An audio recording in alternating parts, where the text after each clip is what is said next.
And it came to pass at the end of 20 years, wherein Solomon had built the house of the Lord and his own house, that the cities which Hiram had restored to Solomon, Solomon built them up and caused the children of Israel to dwell there. And Solomon went to Hamathzobah, and prevailed against it. And he built Tadmor in the wilderness, and all the store cities which he built in Hamath. Also he built Bethhoron the upper and Bethhoron the nether, fortified cities with walls, gates, and bars. And Baalath, and all the store cities that Solomon had, and all the cities for the chariots and the cities for the horsemen, and all that Solomon desired to build in Jerusalem and in Lebanon and throughout all the land of his dominion.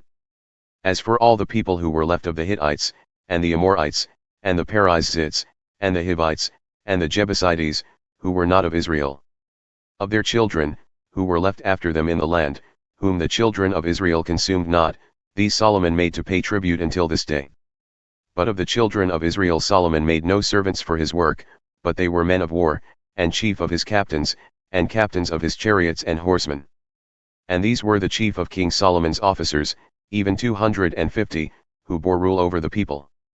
And Solomon brought up the daughter of Pharaoh out of the city of David unto the house that he had built for her, for he said, My wife shall not dwell in the house of David king of Israel, because the places are holy unto which the ark of the Lord hath come.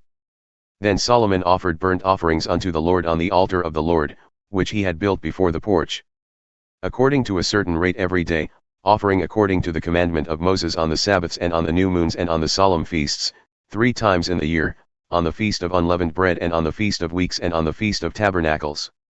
And he appointed, according to the order of David his father, the courses of the priests for their service, and the Levites to their charges to praise and minister before the priests, as the duty of every day required, the gatekeepers also by their courses at every gate.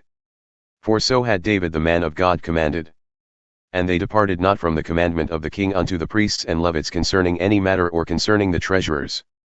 Now all the work of Solomon was prepared unto the day of the foundation of the house of the Lord and until it was finished. So the house of the Lord was perfected.